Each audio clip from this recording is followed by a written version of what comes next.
마태복음 21장 12절부터 17절까지 말씀을 제가 봉독하도록 하겠습니다. 12절. 예수께서 성전에 들어가사 성전 안에서 매매하는 모든 사람들을 내쫓으시며 돈 바꾸는 사람들의 상과 비둘기 파는 사람들의 의자를 둘러 엎으시고 그들에게 이르시되 기록된 바 내 집은 기도하는 집이라 일컬음을 받으리라 하였거늘 너희는 강도의 소굴을 만드는도다 하시니라.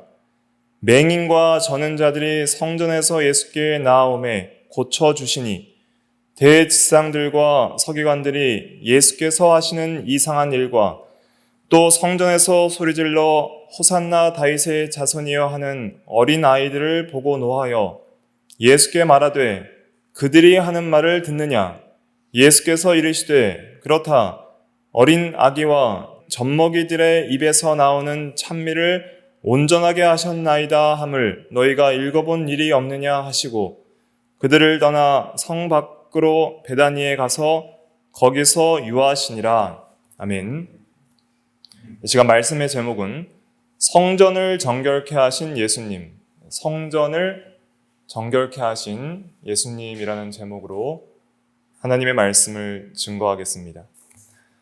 예수님께서 예루살렘을 입성하시고 하룻밤 주무시고 그 이튿날 성전에 들어가셔서 성전을 정결케 하셨습니다. 성전을 정결케 하신 내용을 생각하기 전에 먼저 성전이 무엇인지를 알아야 됩니다. 그래야지 성전을 왜 정결케 하셨는지도 이해할 수 있기 때문이죠. 성전은 무엇입니까? 성전은 하나님의 집입니다. 13절 같이 한번 읽어볼게요. 시작. 그들에게 이르시되 기록된 바 내 집은 기도하는 집이라 일컬음을 받으리라 하였거늘 너희는 강도의 소굴을 만드는도다 하시니라. 내 집이라 하셨죠? 내 집. 성전은 뭐예요? 하나님의 집입니다. 성전에는 누가 계세요? 하나님이 계시는 거예요. 하나님의 임재, 하나님의 거처, 하나님의 집, 그것이 성전입니다. 근데 하나님은 집이 필요하실까요? 신학적으로 하나님은 어디에나 계신 분입니다. 하나님이 안 계신 곳은 없습니다. 만약 하나님이 안 계신 곳이 있다면 그곳에는 하나님이 더 이상 하나님이실 수 없는 것이죠. 우리가 하나님이 모든 온 땅과 하늘의 주라고 믿는다면 하나님은 안 계신 곳이 없고 그의 통치는 모든 곳에 임해야 됩니다.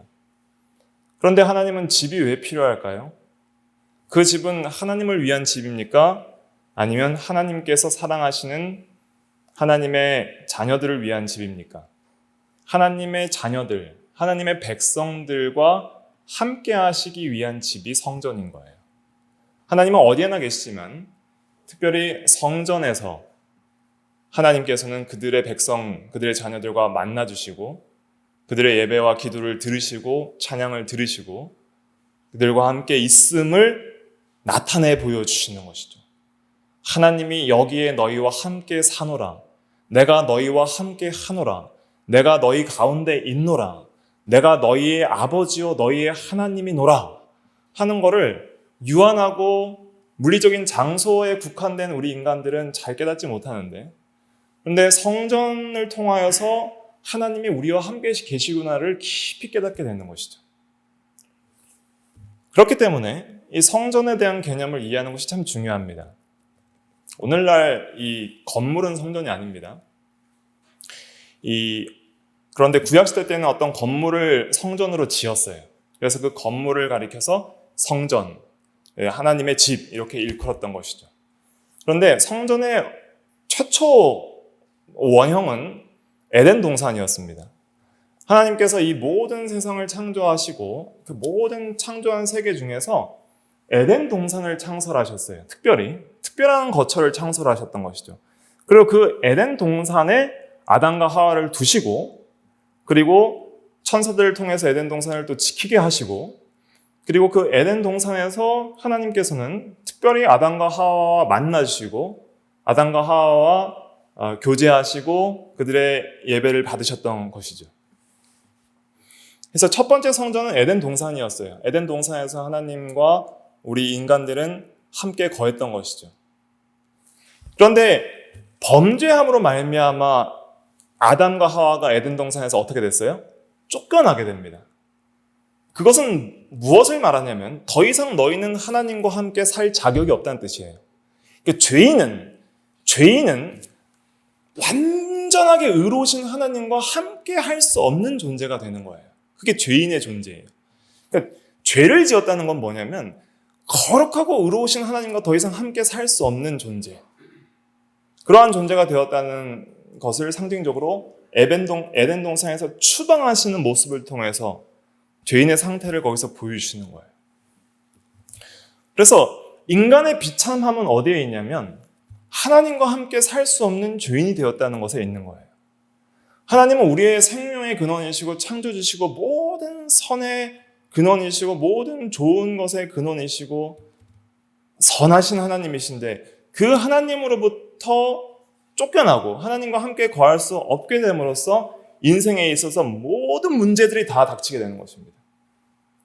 괴로움과 슬픔과 우울함과 질병과 결국에는 영적 사망뿐만 아니라 육체적 사망과 영원한 사망까지 하나님을 떠나 하나님을 상실한 존재에게만은 형벌과 심판인 것이죠. 그런데 그 에덴 동산에서 쫓겨난 인류 가운데 하나님께서 선택한 하나님의 백성들을 구원하시게 되는데 그 구원하는 백성들과 다시 함께 하나님이 거하신다는 그 하나님의 함께 하심을 상징적으로 보여주시기 위해서 뭘 지었던 거예요? 성전을 지었던 거예요. 그래서 특별히 이제 성전의 초기 모형이 성막입니다. 성막은 텐트예요.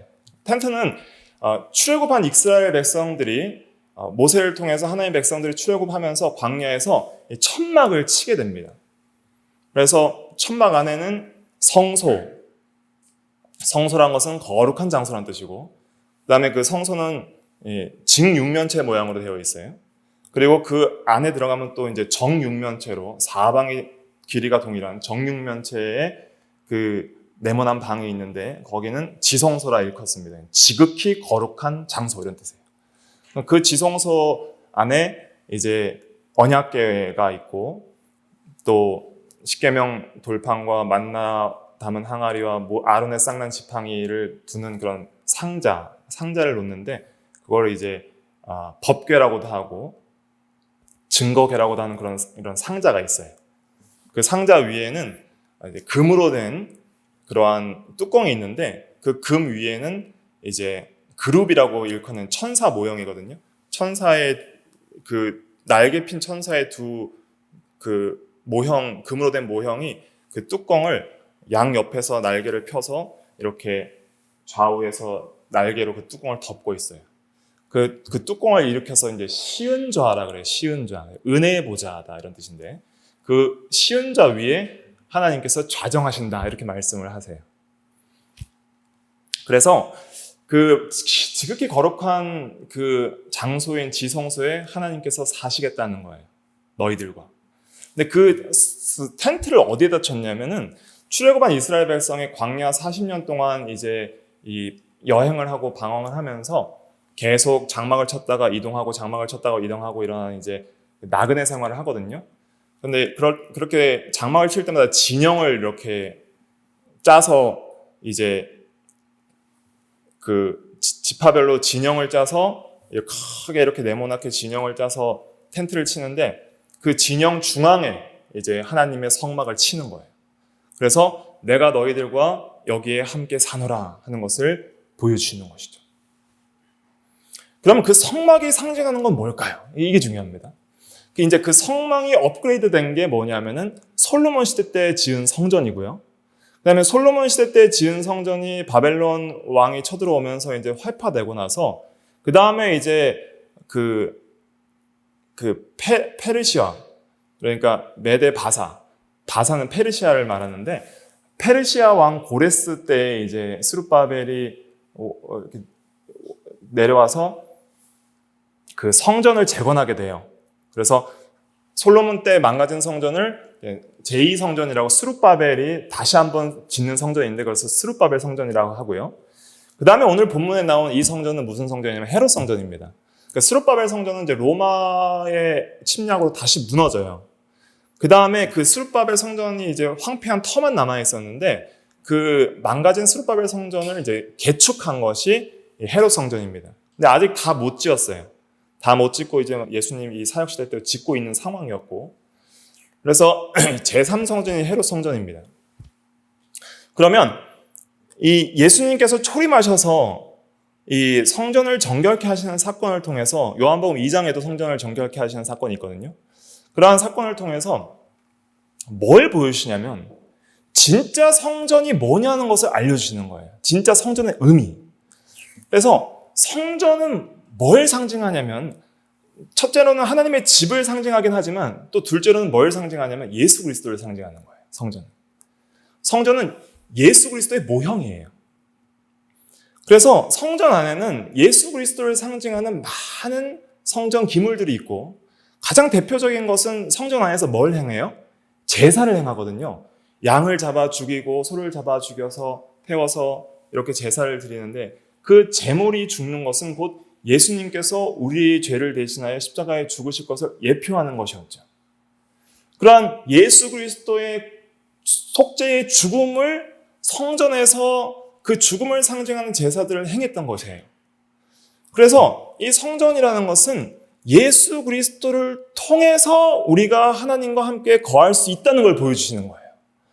이제 죄인은 범죄하기 전에는 의롭게 창조되었기 때문에 하나님과 항상 거했는데 범죄한 후에는 그냥 저절로 하나님과 함께 거할 수 없는 존재가 되었다는 거예요. 그렇기 때문에 우리는 항상 누구를 통해서만 하나님과 함께 할 수 있는 거예요? 예수 그리스도를 통해서만 하나님과 다시 함께 할 수 있는 그러한 죄인이다. 예수 그리스도를 통해서만 다시 하나님 앞에 의롭다함을 얻고 하나님께 나아갈 수 있게 됐다 하는 것을 알려주시는 것이죠. 그래서 성전에 나아가는 자, 그리고 성전에서 예배드리는 자는 항상 첫째로는 예수 그리스도를 바라봐야 했어요. 앞으로 오실 메시아를 바라보고 그 당시에 구약시대 때는 예수라는 그런 인간이 메시아로 오실지는 몰랐기 때문에 앞으로 오실 그냥 메시아를 바라본 거죠. 메시아가 오실 것이다. 바라보고 이제 그 메시아를 통해서 우리가 하나님 앞에 나아갈 수 있다 하는 것을 믿었어야 하는 것이죠. 그래서 이 성전의 그러한 이 모형적인 것을 통해서 구약시대 성도들에게 계시해 주셨다라면 이제는 그 성전의 실체가 오시는 것이 예수님의 이 성육신, 초림입니다. 그래서 예수님께서 이 땅에 오셨을 때에 예수님 자체가 성전인 거예요. 그러니까 잘 보세요. 이걸 잘 이해하셔야 됩니다. 헷갈릴 수 있으니까. 자, 옛날에 지었던 구약시대의 건물은 하나님께서 이스라엘 죄인들과 함께 하신다는 그러한 상징으로서 지은 것이잖아요. 그래서 구약시대 죄인들은 보이는 건물인 성전을 통하여서 하나님과 함께 했던 것이죠. 그런데 실제로는 사실은 그 건물 자체가 하나님과 함께 하게 해준 것은 아니죠. 본질적으로. 그 건물이 상징하는 바 누구를 통해서 하나님과 함께 되는 거예요? 예수 그리스도를 통해서 하나님과 함께 된 거예요. 구약시대에도. 그러니까 그 구약시대에는 성전 자체는 예수님을 예표하는 모형이었을 뿐이에요. 그러니까 결국 죄인은 예수님을 통하여서만 다시 하나님과 함께 할 수 있고 하나님과의 관계가 회복될 수 있다는 것을 성전을 통해서 알려주셨던 것이죠. 그런데 그 성전의 실체가 오시는 거예요. 구약시대 때는 그냥 물리적인 죽어있는 성전이었지만 이제 신약시대 때에는 살아계신 인격적인 성전 자체가 오시는 거예요. 그래서 예수님은 성전 그 자체예요. 왜냐하면 예수님 안에는 누가 계세요? 하나님이 계시거든요. 예수님은 그의 육체로서 하나님의 신성의 충만함이 그의 육체에 거한다고 골로새서 2장 9절에 말씀을 했고, 또 예수님이 이 세상에 오셨을 때 요한복음 1장 14절에 이렇게 말하고 있습니다. 말씀이 육신이 되어 우리 가운데 거하심에 우리가 그의 영광을 보니 독생자의 영광이요 은혜와 진리가 충만하더라 그랬는데, 여기서 잘 보세요. 말씀은 하나님의 그 성자 하나님을 가리키는데 그 말씀이 육신이 되어 성육신 하셨다는 것이죠. 육신이 되어 우리 가운데 거하심에라는 것은 어떤 의미냐면 우리 가운데 장막을 치심에 이런 뜻입니다. 말씀이 육신이 되어 우리 가운데 텐트를 치시며 장막을 치시며 집을 지으셔서 거하시려면 뭘 지으셔야 돼요? 집을 지으셔야 되는 거예요. 집을 지으셔서 우리 가운데 거하셨다 이런 의미입니다. 그 원어적인 의미는 그러니까 예수님께서 이 땅에 인간의 몸을 입고 태어나셨다는 것은 예수님은 뭘로 오셨다는 거예요? 성전으로 오셨다는 거예요. 그 육체가 성전이라는 거예요. 그래서 요한복음 2장에서는 예수님의 그 육체를 성전이라고 말하고 있습니다. 요한복음 2장 한번 찾아볼게요. 요한복음 2장 19절 19절부터 21절까지 한번 같이 읽어볼게요. 시작. 예수께서 대답하여 이르시되 너희가 이 성전을 헐라 내가 사흘 동안에 일으키리라. 유대인들이 이르되 이 성전은 46년 동안에 지었거늘 내가 3일 동안에 일으키겠느냐 하더라. 그러나 예수는 성전된 자기 육체를 가리켜 말씀하신 것이라. 성전을 헐라 3일 만에 일으키리라. 이것은 부활을 가리키는 말씀이었습니다. 육체의 부활. 그리고 그래서 이 성전에 대한 것은 자기 육체, 성육신한 그 육신적인 몸을 가리켜서 성전이라 일컬었던 것이죠. 그래서 예수님을 임마누엘이라고 마태복음에 말합니다. 임마누엘은 뭐예요? 하나님이 우리와 함께 계시다. 그래서 하나님이 우리와 함께 계시는 하나님이 우리와 함께 계시는 살아있는 성전으로서 예수님께서 오신 거예요. 그러니까 예수님께서 이 땅에 오셨을 때는 거룩한 하나님이 죄인들과 함께하는 그것을 예수님의 그 모든 인성을 통해서 보여주시는 것이죠. 그러니까 예수님의 이 성육신은 하나님이 죄인과 함께 거하는 역사적인 사건이었던 것이죠. 그래서 예수님 자체도 성전이시고 그리고 이제는 우리는 그 예수님을 통해서 하나님과 함께 있을 수 있게 되는 거예요.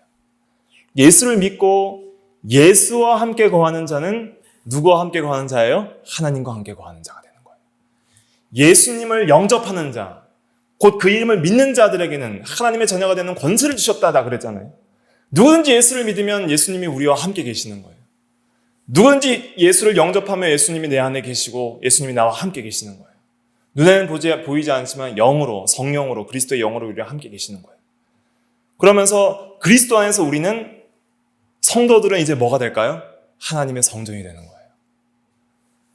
예수님을 통해서 이제는 우리가 하나님과 함께 거하기 때문에 이제는 보이는 성전이 필요 없는 거예요. 이제는 신약시대 때에는 우리 모든 성도들이 주님 안에서 하나님과 함께 하게 되었어요.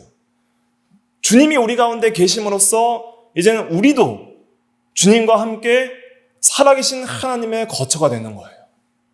그래서 우리 성도들을 가리켜서 신약시대 때는 뭐라고 일컫는 거예요? 너희가 하나님의 성전이다. 고린도전서 3장에 너희가 하나님의 성전인 것과 하나님의 성령이 너희 안에 거하시는 것을 알지 못하느냐 그렇게 말씀하셨어요. 그래서 우리가 하나님의 성전이고 또 주님과 함께 이제 지어져 가야 되는 것이죠. 성전은 건물이기 때문에 짓는다는 의미가 있거든요. 잘 짓는 것이 중요합니다. 그래서 하나님이 거하시기에 합당한 처소가 되기 위하여 잘 지어져야 돼요. 너희가 하나님의 성전인 것과 하나님의 성령이 너희 안에 거하시는 것을 알지 못하느냐. 하나님의 성전은 거룩하다. 누구든지 하나님의 성전을 더럽히면 하나님이 그 사람을 멸하시리라. 하나님의 성전은 거룩하면 너희도 그러하니라. 너희도 거룩하다. 고린도전서 3장에 말을 하고 있는 것입니다. 그래서 우리는 성전을 정결케 해야 됩니다. 거룩하게 해나가야 되는 거예요. 예수님께서 이 성전을 정결하게 하셨다는 것은 이제는 이 예담교회 건물을 깨끗하게 하는 뜻이 아니라 우리 살아있는 하나님의 성전은 우리가 이제는 하나님 앞에 우리의 마음과 행실을 거룩하고 깨끗하게 하라는 뜻입니다. 그렇게 해야지 그게 참된 성전이라는 것이죠. 그래서 거룩하고 정말 하나님이 거하시기에 합당하고 깨끗한 성전이 되라는 그러한 진리를 우리에게 가르쳐 주시는 것이죠. 그래서 이제는 우리가 그리스도 안에서 성전이에요. 거기에 대해서 신약 성경의 여러 구절을 말을 하고 있지만 중요한 한 요절을 한번 찾아보겠습니다. 에베소서 2장 한번 찾아볼게요. 에베소 2장 20절부터 22절 말씀 같이 읽어볼게요. 시작. 너희는 사도들과 선지자들의 터 위에 세우심을 입은 자라. 그리스도 예수께서 친히 모퉁이 돌이 되셨느니라. 그의 안에서 건물마다 서로 연결하여 주 안에서 성전이 되어가고 너희도 성령 안에서 하나님이 거하실 초소가 되기 위하여 그리스도 예수 안에서 함께 지어져 가느니라. 아멘. 그래서 여기서 여러 가지 좀 상징이 쓰였는데 첫째는 사도들과 선지자들의 터는 이제 신구약 성경을 말하는 것입니다.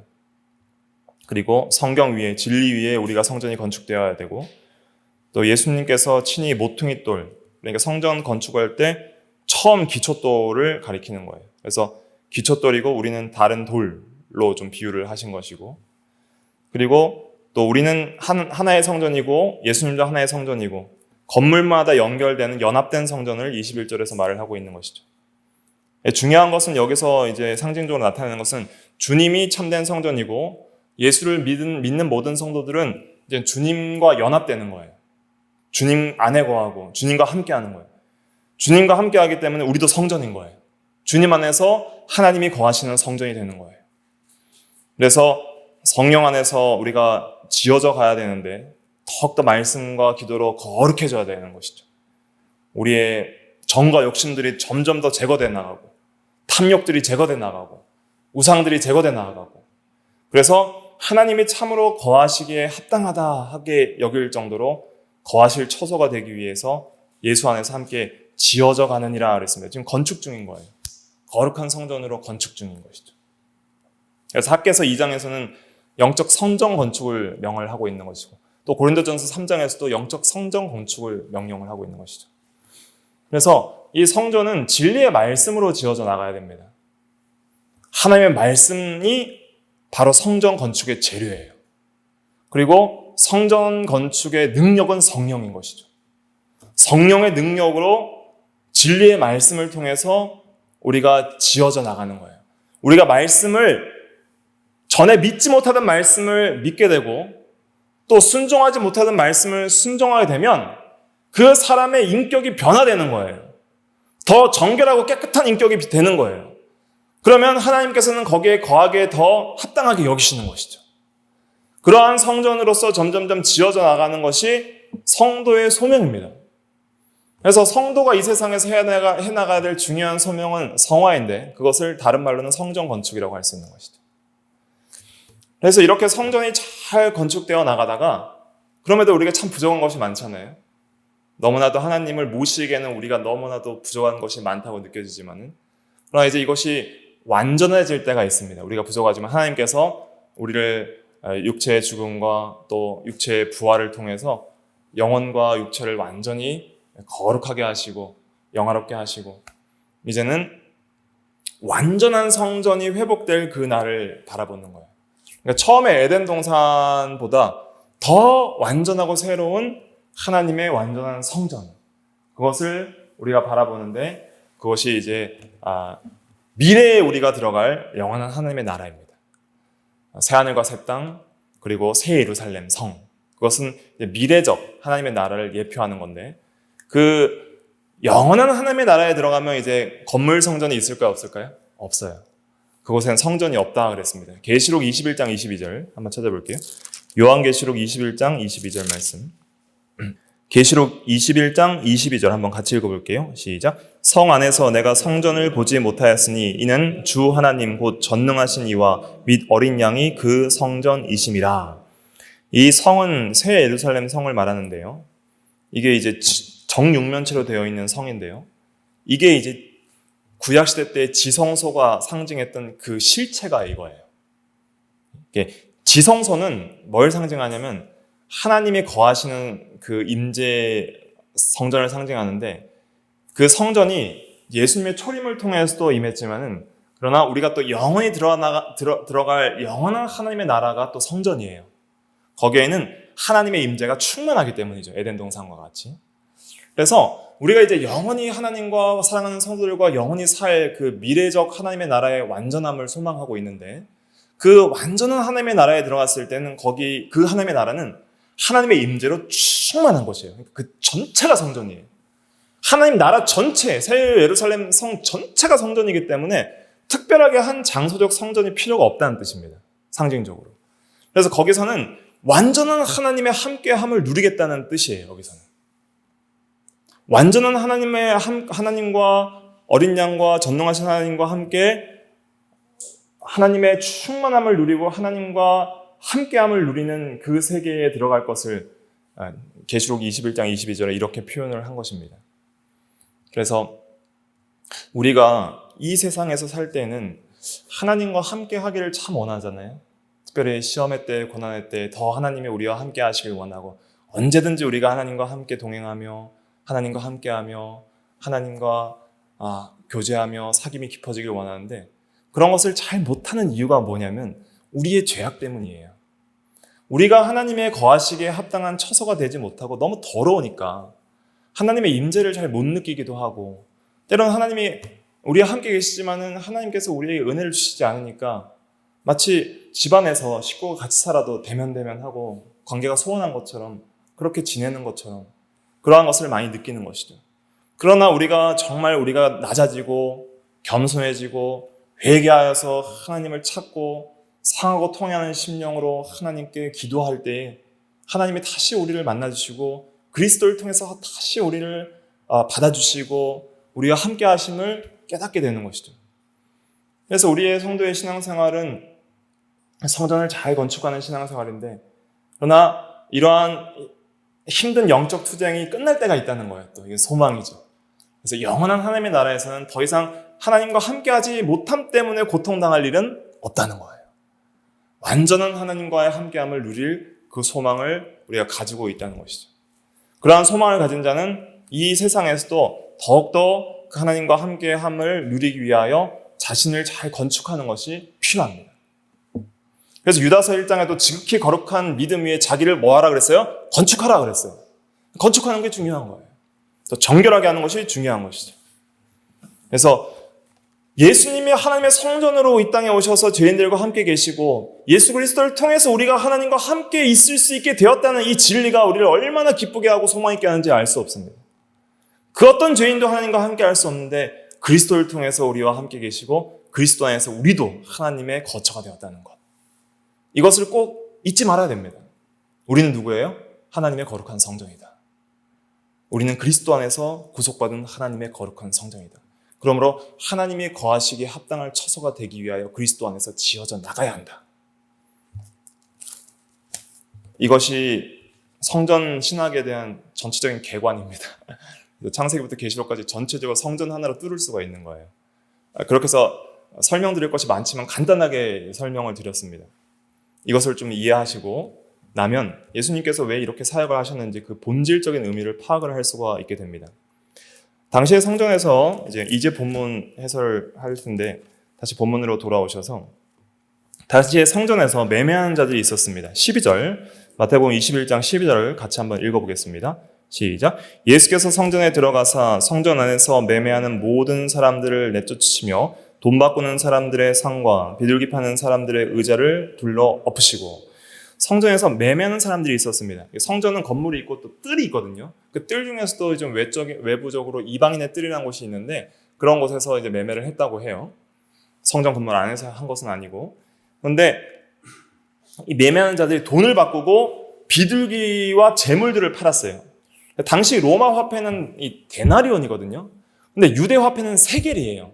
그러니까 이 잘 모르는 백성들이 하나님께 마음을 다해서 이 헌물을 드리고자 하는데 이 악한 유대 지도자들이 그 정치 세력들과 합하고 상인들과 합해서 이 정계, 이 유착을 통해서 이 사람들에게 환전을 통한 수수료를 이제 취하는 그러한 악행을 저질렀는데 데나리온을 쓰다 보니까 로마 시대에 이 데나리온은 하나님께서 받으실 만한 합당한 헌금이 아니다.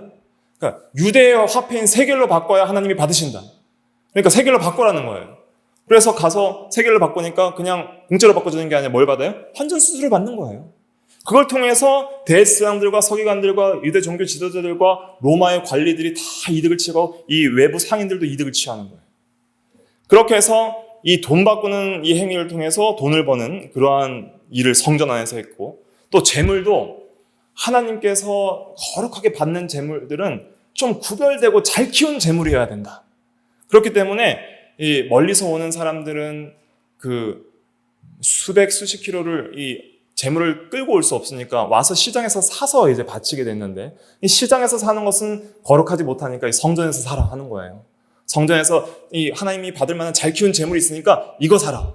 그러면은 그거는 원래 그 동물값보다 더 많이 받는 거예요. 그렇게 해서 이득을 취하는 일들을 했던 것이죠. 그러니까 예수님께서 이것을 보고서 노하신 거예요. 어떻게 하나님께 상하고 통해하는 심령과 나오는 자마다 하나님께서 예배를 받으시고 정말 거룩한 곳으로서, 영적인 곳으로서 진리와 말씀이 살아있는 곳이어야 되고 뭔가 성결해야 되는 곳인데 완전히 이 강도의 소굴을 만들어놨다. 더러운 이득을 취하는 그러한 소굴을 만들어놨다 하시면서 노하셔서 이제는 돈 바꾸는 자들의 상을 다 엎으시고 비둘기 파는 자들 의자를 둘러엎으시고 다 사람들과 동물들 다 쫓아내시는 거예요. 쫓아내실 때 아무도 저항하지 않았어요. 왜 그랬을까요? 그것이 합당하다는 것을 다 인정을 하는 거예요. 그것이 얼마나 합당한 일인가를 다 인정을 하는 거예요. 그러면서 예수님께서 말씀하십니다. 13절 같이 읽어볼게요. 시작. 그들에게 이르시되 기록된 바 내 집은 기도하는 집이라 일컬음을 받으리라 하였거늘 너희는 강도의 소굴을 만드는도다 하시니라. 하나님의 집은 기도하는 집이라는 거예요. 하나님께 나아가서 하나님의 임재를 경험하고 하나님께 나의 소원을 아뢰고 하나님의 뜻을 찾고 하나님과 영적인 교제를 하는, 하나님과 교제하며 하나님을 만나는 기도의 집인데 어찌 이러한 강도의 짓을 하는 그러한 소굴로 만들었느냐. 그렇게 노하셨던 것이죠. 그래서 첫째는 우리가 성전을 통해서 성전은 하나님의 집임을 알아야 되고, 둘째는 성전은 기도하는 집임을 알아야 됩니다. 우리가 기도해야 됩니다. 어디서 기도해야 돼요? 성전에서 기도해야 됩니다. 성전은 누구예요? 우리예요. 그래서 여러분들이 계신 그 어떤 곳이든지 기도하는 곳이 되도록 해야 됩니다. 항상 기도하라. 쉬지 말고 기도하라. 항상 주님과 교제하는 장소가 바로 내 안이 되어야 된다는 것이죠. 항상 주님과 함께 교제하고 밥을 먹을 때나 일을 할 때나 잠을 잘 때에도 항상 기도하고 주님과 항상 함께 할 수 있는 그러한 성전이 되어 나가야 되는 것입니다.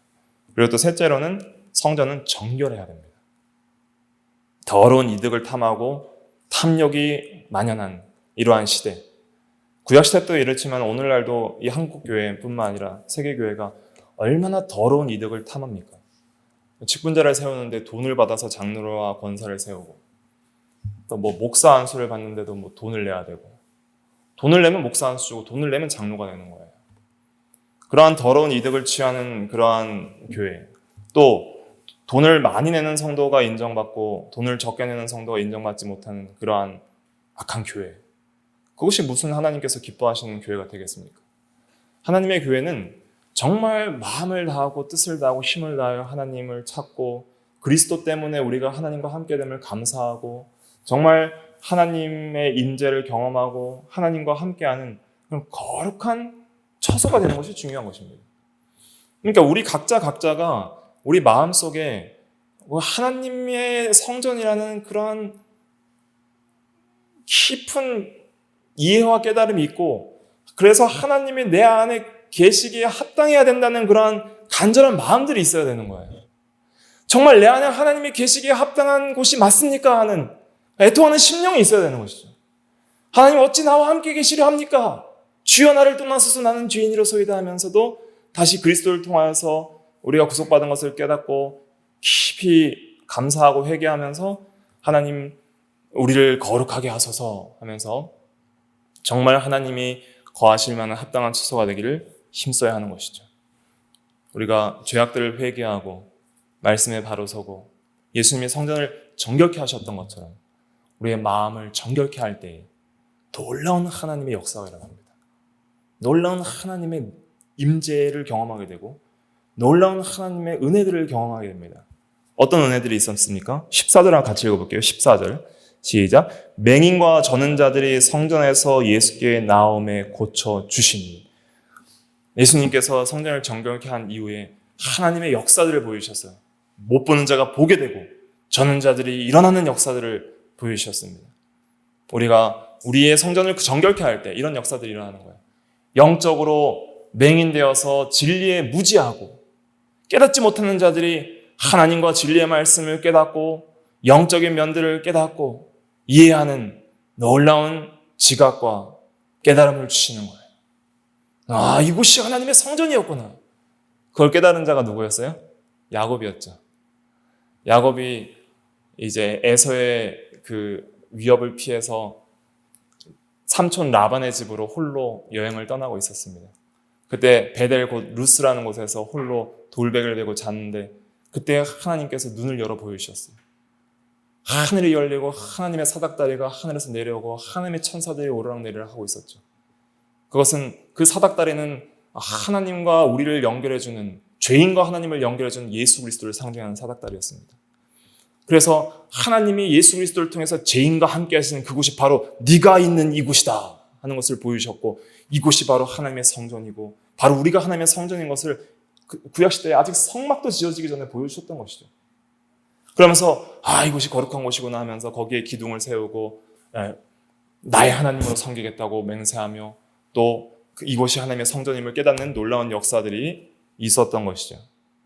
그러한 귀한 진리들을 깨닫는 은혜들이 있는 거예요.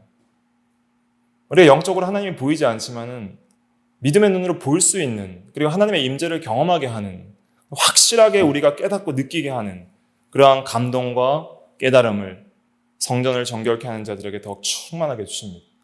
또 저는 자들이 일어나는 역사들이 있습니다. 저는 자는 뭘 상징하냐면 영적 안전뱅이를 상징하는 거예요.